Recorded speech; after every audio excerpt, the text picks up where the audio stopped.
Have you been wondering just how in the world to use this so-called healer that everyone recommends picking up? Especially if you have a Licha? Do you feel like her kit is too complicated and her heal is so hidden that you can't even find it, let alone trigger it when you need to? Well, I'm hoping to clear some things up today with regards to Logos. I'm Shrike, subscribe for more gacha content, let's dive in. If you've been using Logos since day one, trusting that there was a heal somewhere in her kit and mashing all the buttons when her turn came up in the vague hopes that she'd do something you need her to, then you're not alone. That's how I've been using her. Until I finally decided to sit down, read her kit, do her tutorial, and then repeat those 2 steps about 6 or 7 more times, bang my head against a wall, and then repeat them once more. But now I think I finally understand. No, not how to use her to her full potential, but I do know enough to get her to function the way we need her to. In a sense, it's actually pretty simple. It's just her unnecessarily wordy kit that makes it seem complex. Logos is a sub-DPS that heals, or a healer that deals damage, if you'd rather think of it that way. So with that in mind, let's look at how to build her. The game recommends Sage's Heart as her 10-piece, and since very few units benefit from a double 10 build, it's recommended to give her Terracotta General as one of her 5 pieces. And I suggest giving her the Sacred Goblet as her second 5-piece. The stats are interesting, because she has really good anomaly synergy, so you want to give her some of that in the form of Elemental Anomaly Mastery and light damage. But she can also really benefit from crit rate and crit damage. Here's how to fit all those into the grid if you're unaware. Oh, and before we get into her kit, I should mention that her signature weapon and her level 2 talent are the only things that allow her to heal, so it might actually be pretty necessary to get her signature. Now let's tackle her kit. Even her basic attack isn't basic. It's actually what you'll be focusing on when she's on the field, and not because of all the words here. All of this is just talking about her combos and chord echo stacks and tuning mode, none of which are really important.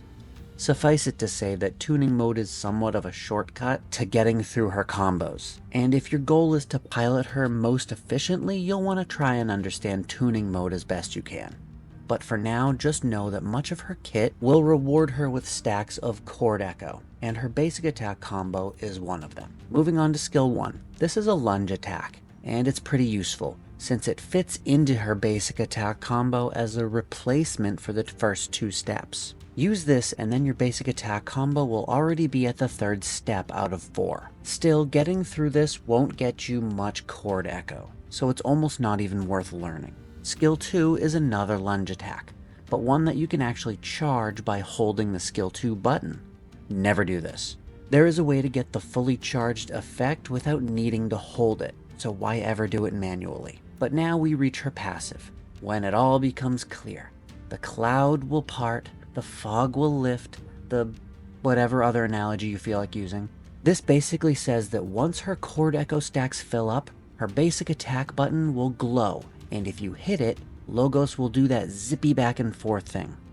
This move, called Rondo Suite, is the one that makes her pop out her music notes. Do not swap her out after the zippy zap. These are the things that will heal you, and they will do so based on the damage that Logos deals to enemies. So to recap, the glowy basic attack zippy zap attack brings out her healing notes.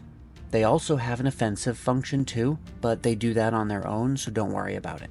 It should be noted that the zippy attack is derived damage, and the offensive notes, when they attack, will deal chase damage. The same type as Nana's spinning blades. Makes sense, they both chase the enemy, all on their own.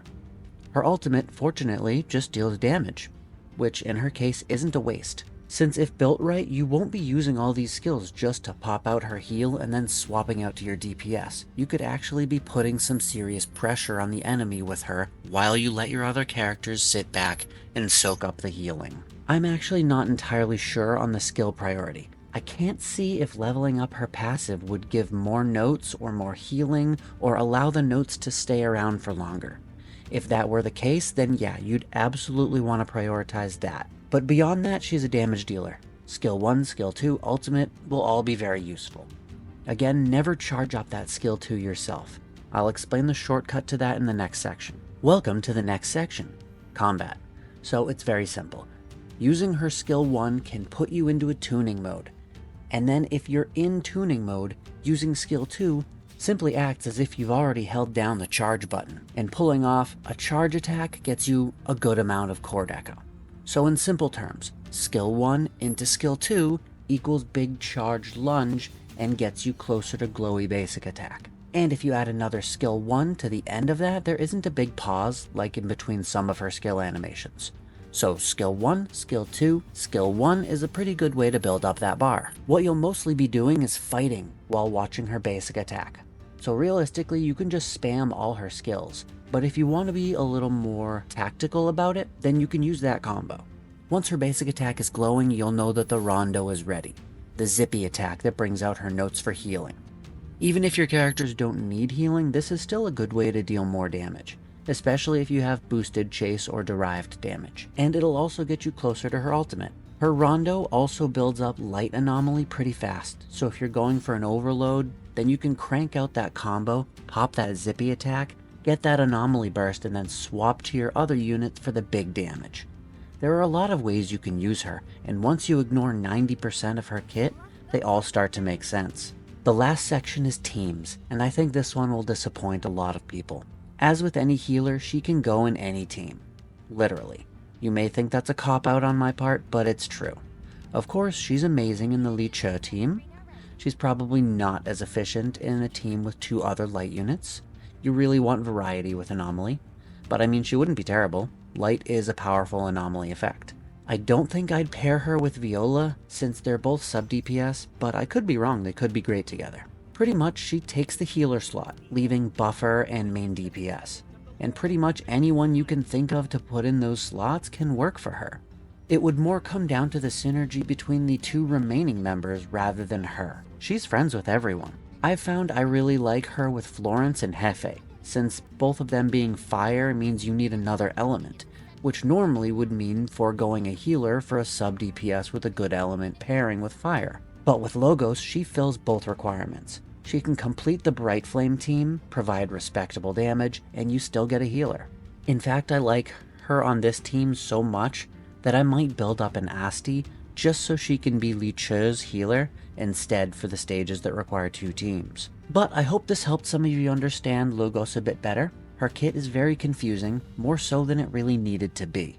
And with that being said, I'm gonna fly. See you in the next one. Bye.